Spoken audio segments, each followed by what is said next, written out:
Hi friends, అందరూ ఎలా ఉన్నారు? బాగున్నారా? ఈవినింగ్ లాగ్ చేశాను, చూసేద్దాం రండి, వచ్చేసేయండి. ఈవినింగ్ అంటే ఏం పని ఉంటుందండి, కొంచెమే కదా. ఎందుకంటే మార్నింగ్ అంతా చేసేసుకుంటాం కాబట్టి ఈవినింగ్ కొంచెమే ఉంటుంది పని. హాల్ చిమ్ముతున్నానండి. హాల్ చిమ్మటం అయితే అయిపోయింది. ఇప్పుడు బెడ్రూమ్ కూడా చిమ్ముతున్నాను. అంటే చెత్త అయితే ఏముండదండి, కాకపోతే చిమ్ముకోవాలి కాబట్టి చిమ్ముతున్నాను. బెడ్రూమ్ కూడా చిమ్మేశాను. వంట రూమ్ కూడా చిమ్ముతున్నాను. తర్వాత గిన్నెలు తోముతున్నానండి. లిక్విడ్ కొంచెం వాటర్లో కలుపుకొని గిన్నెలు అయితే తోమేస్తున్నాను. చూసారు కదా, ఆ విధంగా కలుపుకొని తోముకోవాలి.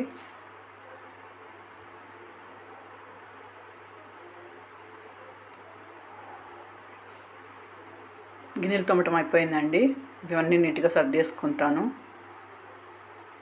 చూసారు కదా, అన్నీ నీట్గా సర్దుతున్నాను.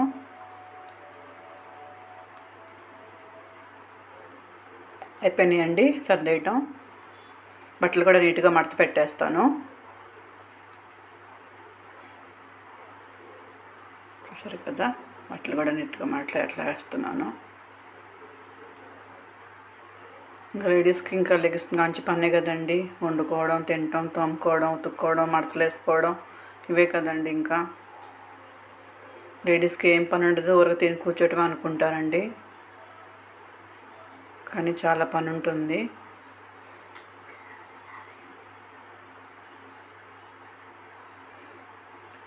చూసారు కదా, బట్టలను మడతలు వేసానండి. నీట్గా సర్దుతున్నాను. ఎవరి వాళ్ళవి, పిల్లలవి, నావి, మా వారివి అన్నీ కూడా నీట్గా సర్దేశాను. చూసారు కదా, బట్టలు మడత వేయటం కూడా అయిపోయింది.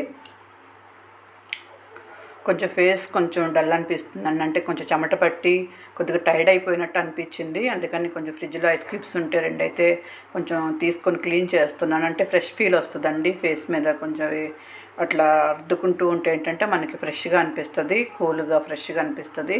అందుకని 2 ఐస్ క్యూబ్స్ అయితే తీసి రుద్దుకుంటున్నాను. తర్వాత కొంచెం గుళ్ళు కూడా కొంచెం దుమ్ముగా అనిపిస్తే క్లీన్ చేస్తున్నాను. చూసారు కదా, ఇదండి నా మినీ వ్లాగు. చూసారు కదండి, మీరు కూడా ఇలాగే చేస్తారా? ఓకే, థ్యాంక్ యూ అండి. నా వీడియో కనుక నచ్చితే లైక్ చేయండి, షేర్ చేయండి, సబ్స్క్రైబ్ చేసుకోండి. త్వరలో మార్నింగ్ వ్లాగ్ కూడా చేస్తాను, అది కూడా చూడండి, సపోర్ట్ చేయండి. ఓకే అండి, thank you very much. Bye.